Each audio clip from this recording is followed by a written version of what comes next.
again, my chickadees. GameNChick is back once more with another review.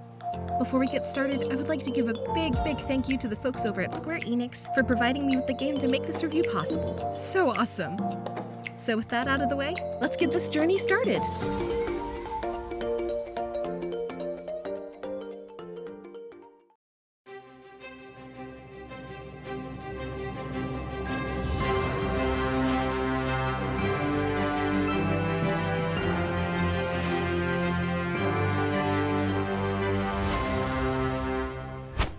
Dragon Quest Treasures is the latest spin-off in the massive franchise Dragon Quest, and it is developed and published by Square-Enix.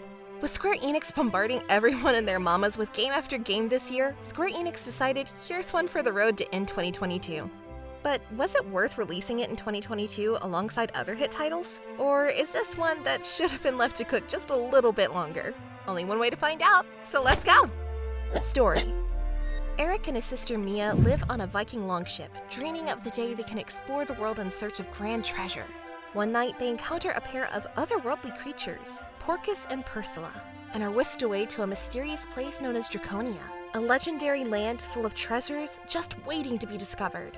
The adventure Eric and Mia have always dreamed of is finally underway.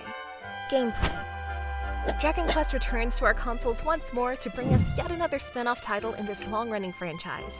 Coming off great spin-offs like Dragon Quest Heroes and the cute, fun Dragon Quest builders, Square-Enix now brings us another little action adventure called Dragon Quest Treasures. Starring the characters Eric and his sister Mia, two prominent characters from the mainline entry, Dragon Quest XI, which was an amazing game by the way, you join them on their quest and exploration across the land of Draconia, as they search for 7 legendary dragon stones. That way they can make their wish for panties. Wait, hold on, scratch that. This isn't Dragon Ball or Oolong, so that's the wrong lore we're talking about. Although being that it's Dragon Quest, it is still Akira Toriyama, so it half makes sense either way, right? Yikes! We're not even fully into this review yet, and we're already off topic. So let's focus and not let my attention span disorder distract us any further. So, like with all my Akira Toriyama related content, let's do the mandatory thing and kill off Yamcha before continuing.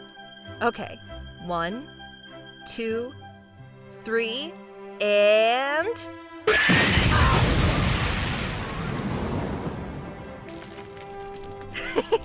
Perfect. When this title was first announced, I was immediately intrigued because it looked cute and addictive as all heck. But what really confused me, and probably many others, was the fact that we are playing as Eric and Mia again from Dragon Quest XI. Of all characters, why them? Why not some new characters? How many licks does it take to get to the center of a Tootsie Roll Pop? The world may never know. But what I do know is this game is exactly what I thought it would be, but alongside some things that I also wished were not in the game as well. Pros and cons, people. As youths and orphans raised by Vikings, no, not ones from Minnesota like Ash Ketchum thinks, but ones who love treasure, which of course in turn makes Eric and his sister Mia also want to search out and explore to find treasure of their own. After sneaking out when they weren't supposed to onto the main deck that they call home, they come across 2 strange and bizarre creatures named Persila and Porcus.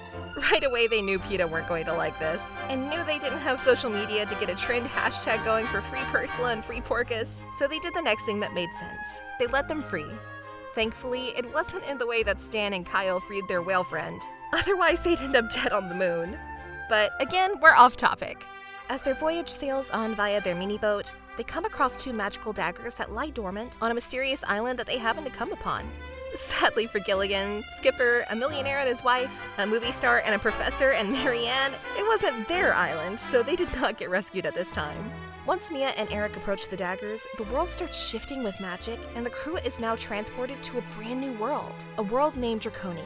This world is made up of 5 explorable islands, and it sort of reminds me of how Earth Defense Force World Brothers is set up, if y'all have ever played that one. From here on, the goal is simple.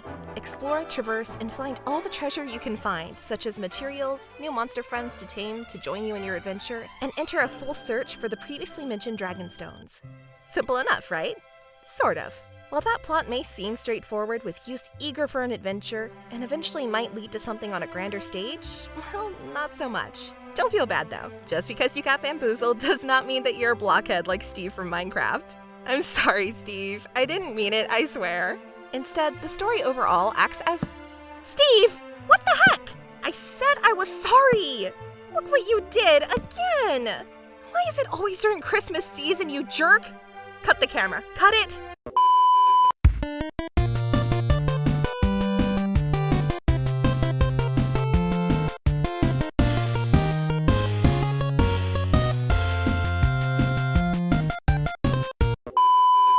Sorry guys, where was I? Oh yes. Instead, the story overall acts as a background piece to the core aspects of the gameplay of exploration in the semi-open world, completing tasks and uncovering treasure. Besides setting up your own facilities around islands, or rather in the base for your crew, you will freely explore the world alongside your party and combat against villainous monsters. Luckily for you, should you find a super cute one or a really badass monster that you do not wish to kill, well, both a hooray and an I'm sorry should be said to you. While technically you still do have to kill these little buggers, they do not stay dead on a permanent basis. After engaging into combat mode... Activating combat mode. Oh no, not you again, lady. No activating combat mode will be had here. Go back to your own game, Crisis Core lady. As I was saying, upon engaging into combat mode, you must slay your favorite monster, and upon death, they can have a chance to show up back at your home base. Honestly, it's pretty similar to Pokemon in a way too. For example, everyone knows in Pokemon, you have to damage a Pokemon to be able to catch it. Well, a similar mechanic works here with Eric or Mia, being able to use a projectile to higher the chances of your favorite monster showing up for you to tame. The one kicker, they don't do it for free. Those freaking jerks. I whipped your butt, you should obey me now, that's how it's supposed to work. But alas, nope. The little dum-dums want specific items and materials in order to make them happy before they join you, which is sorta like me. I mean, if people want me to go out and hang out with them, I'm like, no way, I'm binging Fraggle Rock, guys. That is until they offer to buy me food, and I'm like, well, crap, time to get ready then. Who knew me and Dragon Quest monsters would be spiritually linked? That wasn't on my 2022 bingo card. One of the great things about catching, or rather taming a lot of these monsters, is the way it eases your traversal through the semi-open worlds.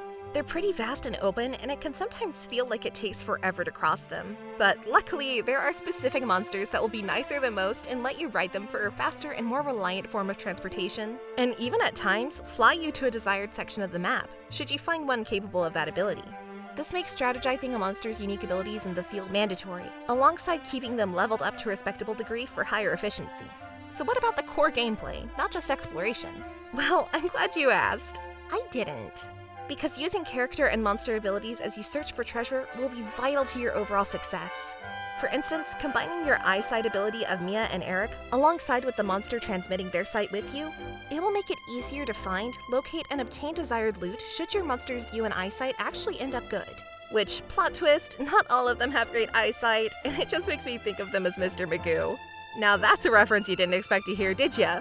Further exploring the land and finding treasures like bric-a-bracs, you will be able to increase your treasure hunting capabilities by raising your treasure's overall value in order to not only raise your rank for even greater benefits of your party and monsters, but if you don't want your monsters that you aren't using to be lonely, they may be sent out individually on their own expeditions and journeys. Then you just have to wait for them to return to you over a hill like sassy Chanson's Shadow, towing rewards and loot in hand. But the fun does not stop there. Nope. Even after exploring 5 vast islands, recruiting new monster friends by your side, collecting tons of bric-a-brac to raise treasure value, sending monsters out on their own journey, engaging in combat, using monster abilities to your advantage, there's still ways for you to entertain yourself and get the most out of your experience. How do you do this? By being the biggest freaking jerk alive, by stealing from other gangs and taking all of their treasure. Finders keepers, guys. What's yours is mine, and what's mine is mine. I may be a jerk, but I am what I am, and that's all that I am. But you could be a goody two-shoes too, I guess, and just complete regular old daily missions too. Go ahead, teacher's pet, do it. Be a wuss. I triple dog dare you. However, the game is not all sunshine, rainbows, and squishy bunnies, because the same things that make this game so much fun can also be a detriment to it at certain points. While yes, exploring the world, battling and gaining and gathering new materials is really fun, it does tend to lean on the tedious side at times, just a tad bit.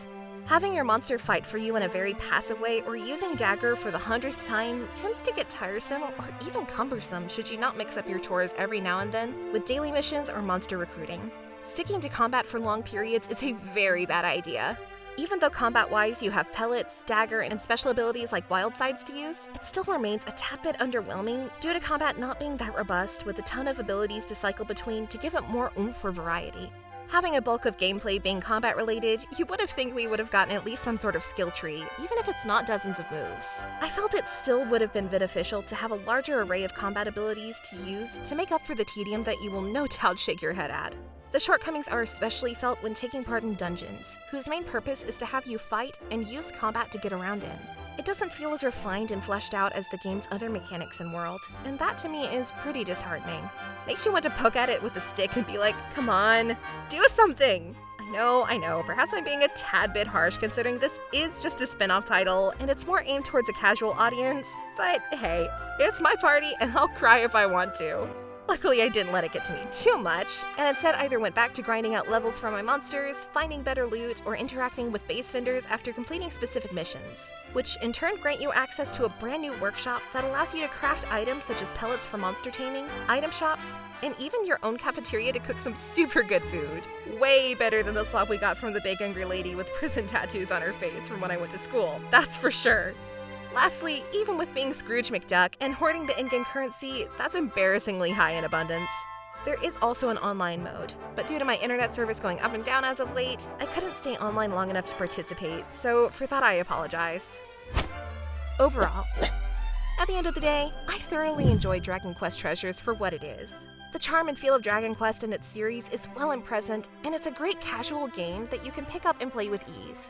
Sure, I get it, combat can get a tad repetitive, lack of abilities to use can make it cumbersome, but with a great world to explore with 5 islands, being able to recruit monsters to your party, use special abilities or monsters to find treasures or to fly to a location, discover mysteries hidden in dungeons, cute catchy music, and a general feeling of relaxation while playing make this game an overall joy to play, even with its shortcomings and imperfections.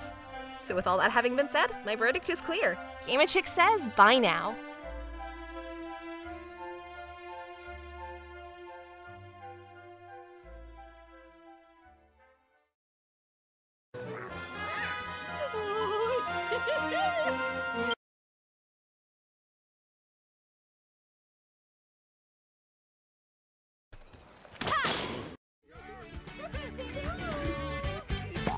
Oh, my radish!